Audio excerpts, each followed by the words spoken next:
Mesdames, Mesdemoiselles et Messieurs, l'heure est grave. Ce qui s'est passé à Abidjan ce soir, juste après la défaite des éléphants, c'est juste indescriptible. Hein? Il y a une série d'actes qui ont été posés. Non, c'est juste inimaginable. Vous avez des supporters de l'équipe nationale ivoirienne qui sont très remontés, très fâchés et qui ont fini par baigner dans la violence. Oui. Vous savez, lorsqu'ils ont marqué les 3 premiers buts à la Côte d'Ivoire, beaucoup d'Ivoiriens sont sortis, des supporters bien entendu, sont sortis du stade, le stade d'Mbibé. Beaucoup sont sortis. Et quand ils sont sortis, ceux-là qui sont sortis en première position étaient moins violents par rapport à ceux-là qui sont restés là jusqu'à la fin de la chose. Vous savez, une des rares fois aujourd'hui, le stade était rempli. Le stade était plein à craquer. Le stade d'Mbibé était plein à craquer. Et quels sont ceux qui ont rempli le stade? C'était des Ivoiriens, des supporters ivoiriens. Alors, après le 4e but, lorsque l'arbitre a sifflé la fin du match, en sortant, ils ont commencé à tout caillasser. Les bus, comme vous pouvez voir ici sur ces images, les bus, les autobus qui ont été affrétés pour permettre de transporter les joueurs, ils ont tout caillassé. Comme vous pouvez voir sur les images, ils ont tout caillassé.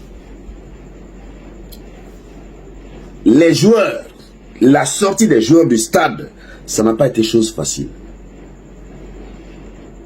Ils se sont jetés sur les joueurs. Je parle du 11 national, des éléphants de la Côte d'Ivoire.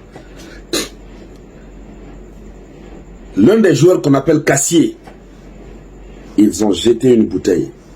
Ça lui a touché sur sa tête. Nous apprenons que ce joueur est même blessé.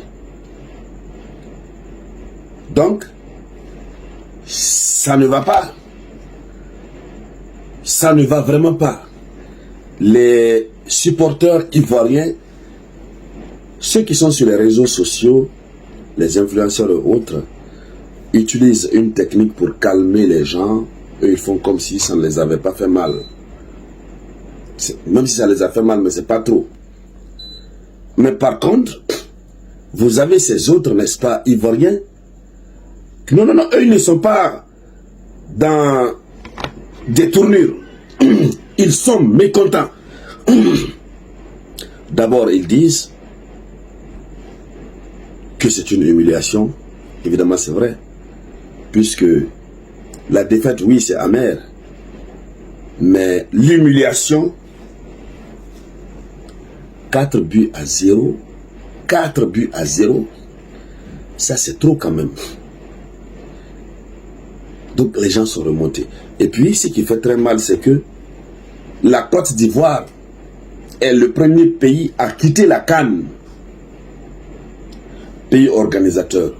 Et donc le premier pays à quitter la CAN. Vous voyez, c'est fort. Donc les supporters ivoiriens sont très frustrés. On apprend même que les joueurs ont été exfiltrés du stade par hélicoptère.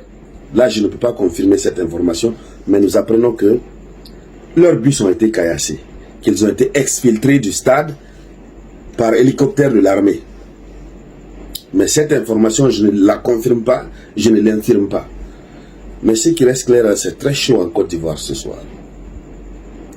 Il faut dire que, hormis les plaisanteries, les taquineries que la Côte d'Ivoire fait avec le Cameroun, mais c'était quand même un honneur pour la Côte d'Ivoire. Hein. C'était un grand défi. Vous ne pouvez pas investir autant de montant pour organiser une CAN et puis par après vous sortez doucement comme ça. Et pas doucement d'ailleurs. 4 buts à 0 quand même, ça c'est trop. Même si le but n'ont pas pu marquer. Et leur entraîneur a parlé. L'entraîneur aussi a parlé sur Il a animé une conférence de presse juste après le match. Il a reconnu, il dit qu'il est responsable de tout ce qui se passe. Ouais, parce que c'est lui le chef. Mais les Ivoiriens lui reprochent quoi? La formation. On dit qu'on ne change pas l'équipe qui gagne. La première formation qu'il a mise en place, ceux qui ont joué, je crois, contre le Nigeria et qui avaient permis à la Côte d'Ivoire de faire un pas, nous apprenons, les supporters disent qu'il les a changés après.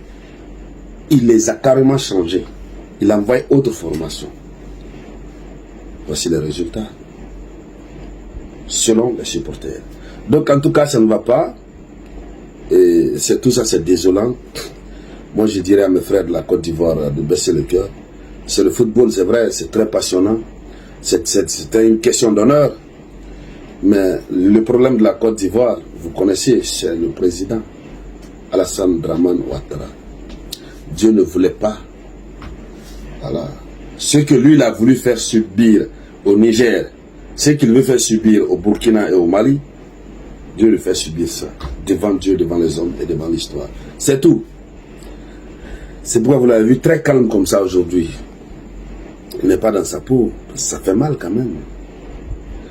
En fait, tous les autres pays pouvaient perdre la CAN là. Mais pas la Côte d'Ivoire, quoi. Pays organisatrice. Et quand même. Voilà. Donc, merci de partager cette vidéo au maximum. Partagez-la.